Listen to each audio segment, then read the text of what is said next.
নমস্কাৰ, এই ভিডিঅ'টিত আজি আমি চতুৰ্থ শ্ৰেণীৰ অংকুৰণ পাঠ্যপুথিৰ ৮ নং পাঠ বীৰাংগনা মূলা গাভৰু নামৰ পাঠটিৰ প্ৰশ্ন উত্তৰখিনি আলোচনা কৰিম। সেয়েহে আপোনালোকে ভিডিঅ'টি প্ৰথমৰ পৰা শেষলৈ চাব। যদি ভিডিঅ'টি ভাল পায় তেতিয়াহ'লে লাইক কৰিব আৰু যদি প্ৰথমবাৰৰ বাবে আমাৰ চেনেলটোলৈ আহিছে তেতিয়াহ'লে চেনেলটি ছাবস্ক্ৰাইব কৰি ল'ব। ক নং প্ৰশ্নত প্ৰথম প্ৰশ্নটিত দিয়া আছে মূলা গাভৰু কোন আছিল? উত্তৰ: মূলা গাভৰু এগৰাকী বীৰাংগনা আছিল। ক নং প্ৰশ্নৰ ২ নং প্ৰশ্নটি দিয়া আছে তেওঁৰ স্বামীৰ নাম কি? উত্তৰ: তেওঁৰ স্বামীৰ নাম ফ্ৰাচেংমুং বৰগোহাঁই। ৩ নং প্ৰশ্ন মূলা গাভৰুৱে হেংদাং লৈ কিয় যুদ্ধক্ষেত্ৰলৈ ওলাল? উত্তৰ: প্ৰতিহন্তা শত্ৰুৰ বিৰুদ্ধে যুঁজ দিবলৈ মূলা গাভৰুৱে হেংদাং লৈ যুদ্ধক্ষেত্ৰলৈ ওলাল। ইয়াৰে পিছৰ প্ৰশ্ন কাৰ অস্ত্ৰাঘাতত মূলা গাভৰুৰ মৃত্যু হৈছিল? উত্তৰ: তুৰ্বকৰ অস্ত্ৰাঘাতত মূলা গাভৰুৰ মৃত্যু হৈছিল। ইয়াৰে পিছত আহিল খ নং প্ৰশ্নৰ ইয়াৰে প্ৰথম প্ৰশ্নটি দিয়া আছে তুৰ্বক কোন আছিল? উত্তৰ: তুৰ্বক আছিল মুছলমানসকলৰ প্ৰধান সেনাপতি। খ নং প্ৰশ্নৰ ২ নং প্ৰশ্নটি দিয়া আছে তেওঁ অসমলৈ কিয় আহিছিল? উত্তৰ: তেওঁ অসমলৈ অসম আক্ৰমণ কৰিবলৈ আহিছিল। ইয়াৰে পিছৰ প্ৰশ্ন যুদ্ধক্ষেত্ৰত কি দেখি তুৰ্বক বাহিনী বিস্মিত হৈছিল? উত্তৰ: যুদ্ধক্ষেত্ৰত মূলা গাভৰুৰ সাহস আৰু বীৰত্ব দেখি তুৰ্বক বাহিনী বিস্মিত হৈছিল। ইয়াৰ পিছৰ প্ৰশ্নত দিয়া আছে কলিয়াবৰৰ ৰণত তুৰ্বক কাৰ হাতত পৰাস্ত হৈছিল? উত্তৰ: কলিয়াবৰৰ ৰণত তুৰ্বক কনচেং বৰপাত্ৰ গোহাঁইৰ নেতৃত্বত যোৱা আহোম সেনাৰ হাতত পৰাস্ত হৈছিল। গ নং প্ৰশ্নৰ প্ৰথম প্ৰশ্নটি দিয়া আছে কলিয়াবৰৰ ৰণ কাৰ কাৰ মাজত হৈছিল? উত্তৰ: কলিয়াবৰৰ ৰণ আহোম আৰু মোগলৰ মাজত হৈছিল। গ নং প্ৰশ্নৰ দ্বিতীয় প্ৰশ্নটি দিয়া আছে কলিয়াবৰৰ ৰণক আৰু কি নামেৰে জনা যায়? উত্তৰ: কলিয়াবৰৰ ৰণক আৰু কপিলীগংগা ৰণ নামেৰে জনা যায়। ঘ নং প্ৰশ্নৰ প্ৰথম প্ৰশ্নটি দিয়া আছে কবচ কাপোৰ কি?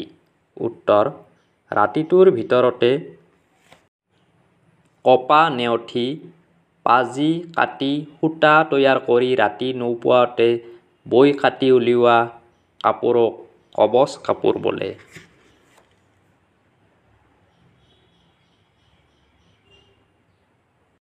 ইয়াৰে পিছৰ প্ৰশ্ন ইয়াক কেনেকৈ তৈয়াৰ কৰা হয়?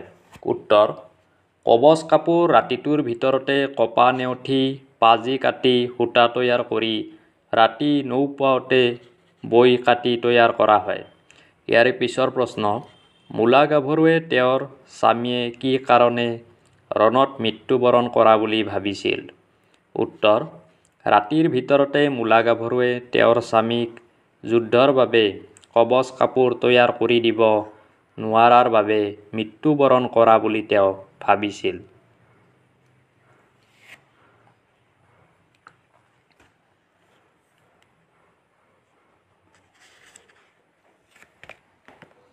ইয়াৰে পিছত আহিল ঙ নং প্ৰশ্নৰ প্ৰথম প্ৰশ্নটি দিয়া আছে কোনজন আহোম ৰজাৰ দিনত তুৰ্বকে অসম আক্ৰমণ কৰিছিল?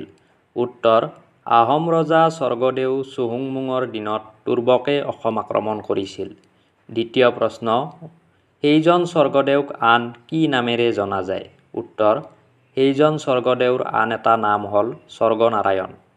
ইয়াৰে পিছৰ প্ৰশ্ন তুৰ্বকৰ হাতত ৮জন প্ৰধান যোদ্ধা মৰাৰ পাছত স্বৰ্গদেৱে কাক ৰণলৈ পঠিয়াইছিল?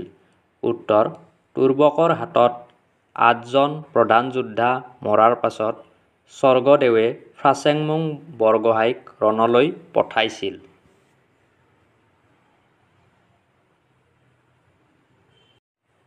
ইয়াৰে পিছৰ প্ৰশ্ন পাঠটোত মূলা গাভৰুৰ বাহিৰে আন কোন কোন বীৰাংগনাৰ নাম আছে?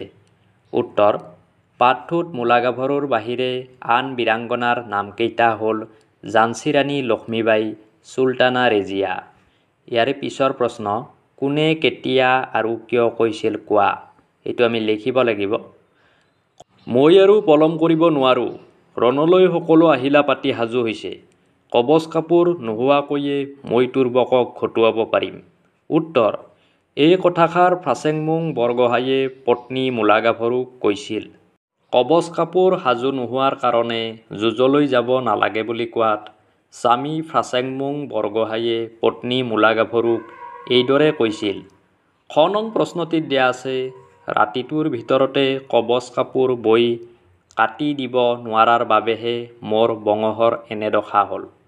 উত্তৰ: কবচ কাপোৰ বৈ দিব নোৱাৰাত তেনেকৈয়ে ৰণলৈ গৈ স্বামী মৃত্যু হোৱা বুলি ভাবি মূলাগাভৰুৱে তেনেদৰে কৈছিল।